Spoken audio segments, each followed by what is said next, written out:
आप लोगों का मेरा यूट्यूब चैनल डेटम इंजीनियरिंग में स्वागत है। मैं आज आप लोगों को वीसीबी के बारे बताने जा रहा हूँ। वीसीबी यानी वैक्यूम सर्किट ब्रेकर, उसका यूज क्या है और वो काम कैसे करता है एंड उसके मेन पार्ट्स कौन से होते हैं। वीसीबी के बारे जानने से पहले हम लोग ब्रेकर के बारे जानेंगे। ब्रेकर होता क्या है और उसका काम क्या है। ब्रेकर एक इलेक्ट्रिकल डिवाइस है जिसका काम स्विचिंग होता है, यानी हम लोग इसका यूज इलेक्ट्रिकल सर्किट के स्विचिंग में करते हैं, ऑन ऑफ करने के लिए करते हैं। ब्रेकर का मेन फंक्शन होता है फॉल्ट को डिटेक्ट करके इलेक्ट्रिकल सर्किट को ब्रेक करना, यानी जैसे कि अर्थ फॉल्ट, शॉर्ट सर्किट, ओवरलोड। इस केस में करंट ज़्यादा फ्लो करने लगता है तो उस फॉल्ट को वो डिटेक्ट करता है और इलेक्ट्रिकल सर्किट को ब्रेक कर देता है। इस प्रकार ब्रेकर काम करता है। आप लोगों को वीसीबी के बारे में बताने जा रहा हूँ। वीसीबी का फुल फॉर्म होता है वैक्यूम सर्किट ब्रेकर, और इसका यूज़ मेनली हम लोग मीडियम वोल्टेज में यूज करते हैं, जैसे कि 11 kV to 38 kV। 11 kV to 38 kV का जो इलेक्ट्रिकल सर्किट होता है उसको ब्रेक करने के लिए हम लोग वैक्यूम सर्किट ब्रेकर का यूज करते हैं। और किसी प्रकार का यदि फॉल्ट होता है, जैसे कि अर्थ फॉल्ट, शॉर्ट सर्किट, ओवरलोड, इस टाइप के फॉल्ट में ये फॉल्ट को डिटेक्ट करता है और सर्किट को ब्रेक कर देता है। वैक्यूम सर्किट ब्रेकर के नाम से ही हमें मालूम चलता है कि आग क्विंचिंग मीडियम के रूप में हम लोग वैक्यूम मीडियम का यूज करते हैं। इसमें मूवेबल एंड फिक्स कॉन्टैक्ट को कनेक्ट एंड डिस्कनेक्ट वैक्यूम में करते हैं, जिससे कि बहुत ही कम यानी नेग्लिजिबल मात्रा में आर्क प्रोड्यूस होता है, क्योंकि हम लोग जानते हैं आर्क एयर के प्रेजेंस में प्रोड्यूस होता है और वैक्यूम में किसी प्रकार का एयर नहीं होता है, इसलिए उसमें ना के बराबर आर्क प्रोड्यूस होता है और वो बहुत ही रैपिडली यानी बहुत ही फास्ट बुझ भी जाता है, जिससे हमारे कॉन्टैक्ट्स का लाइफ भी बढ़ जाता है।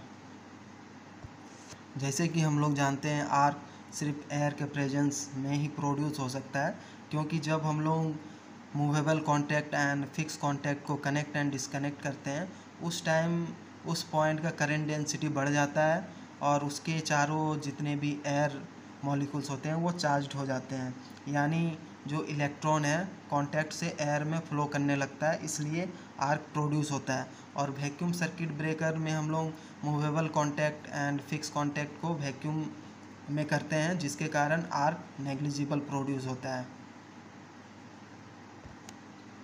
और जो भी आर्क प्रोड्यूस होता है, थोड़ा बहुत जो भी आर्क प्रोड्यूस होता है वो बहुत ही जल्दी बुझ जाता है।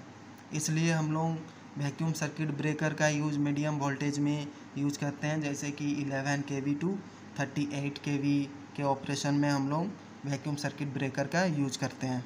सर्किट ब्रेकर में हम लोग वैक्यूम का सिर्फ इंटरप्टिंग मीडियम के रूप में यूज करते हैं, और इसमें जो इंसुलेटिंग बॉडी होता है वो ग्लास वेसल या सिरेमिक वेसल का बना होता है, यानी हम लोग इंसुलेटिंग बॉडी के रूप में ग्लास वेसल या फिर सिरेमिक वेसल का यूज करते हैं।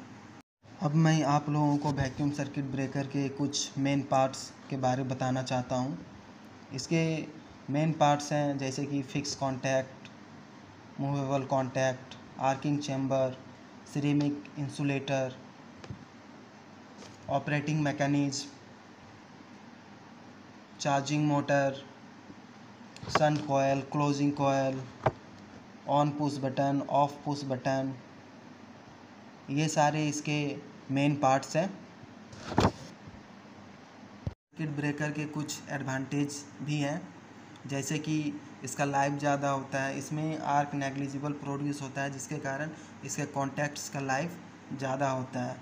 Vacuum circuit breaker almost maintenance free होता है, इसमें किसी प्रकार का फायर हज़ार्ड नहीं होता है और ये एटमॉस्फेयर में किसी प्रकार का गैस एग्जॉस्ट नहीं करता है। इसके ऑपरेशन नॉइज लेस होता है, यानी इसमें ज़्यादा साउंड नहीं होता है।